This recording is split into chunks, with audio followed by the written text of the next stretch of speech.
to Parliament. PSL, Professional Soccer League bosses, and police have had some explaining to do following the Moses Mabhida pitch invasion. They've been asked whether enough officers were on duty and if they're properly trained to deal with violence at matches. Here's the background very quickly. Last month, you'll remember, angry Kaizer Chiefs fans invading the pitch after their team lost. Attending that hearing for Newsday today, eNCA's Annika Larsen. Annika, good afternoon to you. So MPs wanting to know from the SAPS, and let's look at the numbers specifically, why there were only 697 security police personnel present for 26,000 spectators. I mean, there are allegations there of capacity deficiency. That's right. I mean, some of the MPs were very concerned that there's been a cover-up of sorts.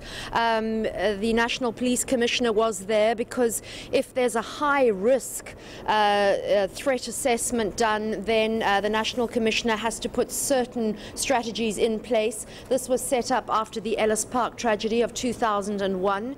And then Ivan Koza and his team from the PSL were there. Stadium management from Moses Mabhida not there, which I think was problematic, and that was mentioned by MPs.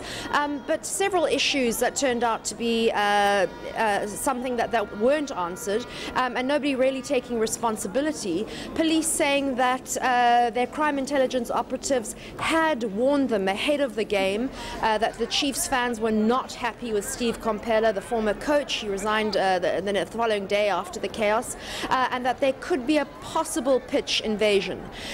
So with that in mind, it was still declared medium risk. Now, when something's medium risk, you don't put the same kind of procedures and protocols in place from a security perspective that you would with a high risk. 697 security personnel, that's not just police, that's disaster management, that's Metro, and that is also security guards, a new security company that was only set up 18 months ago.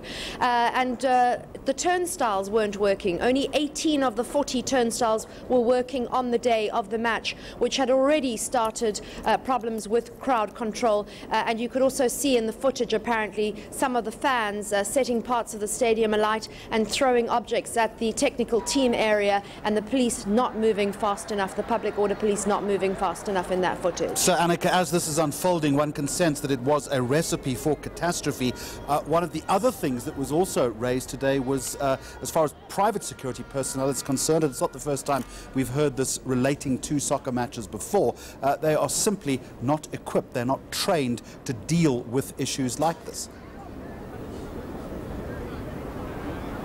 Well, some of the private security personnel, questions asked why were they hired and had they been properly trained in line with the regulations that very clearly state that security personnel attending soccer matches and performing a function there have to be trained in crowd control and possible violence or hooliganism at soccer matches. Some of the security personnel were seen throwing chairs back at spectators on the pitch. Now, that's not the way to deal with a pitch invasion, and they were hopelessly out of their depth. The police, PSL and security companies, private security companies, giving some sort of fairly wishy-washy answers, and MP saying we want a full inquiry. But the new sports minister announcing last month that she's decided to withdraw, certainly suspend the inquiry into the F&B disaster of last year because of a lack of cooperation from stakeholders. So why hasn't that happened? If they want an inquiry into this but didn't succeed in that, where are we actually going with this, and how are things going to possibly improve? And a very open warning from Ivan Koza, as you mentioned, saying firstly he is still shocked at what happened, well, we would expect him to be, but perhaps more importantly worried about increasing criminality at football matches. This is not something that is just confined to Moses Mabhida in Durban, it's a nationwide problem. That's right. He said there are real concerns that the fans or the spectatorship has been infiltrated by criminals. And you know what it's like at soccer games all over the world. There are sort of blacklists, if you like, of fans. And certain MPs wanting to know if we have those blacklists still in place after the 2010 World Cup of fans who will not be allowed to attend certain games because of their sort of behavior behaviour at matches, and him saying he thinks it's a real security threat, and he said they're only too happy to cooperate with any sort of inquiry. But having said that, I'm not quite sure if the PSL were too happy to cooperate with an inquiry into what happened at the F&B Stadium last year. All right, Annika Larsen in Cape Town, thank you very much indeed.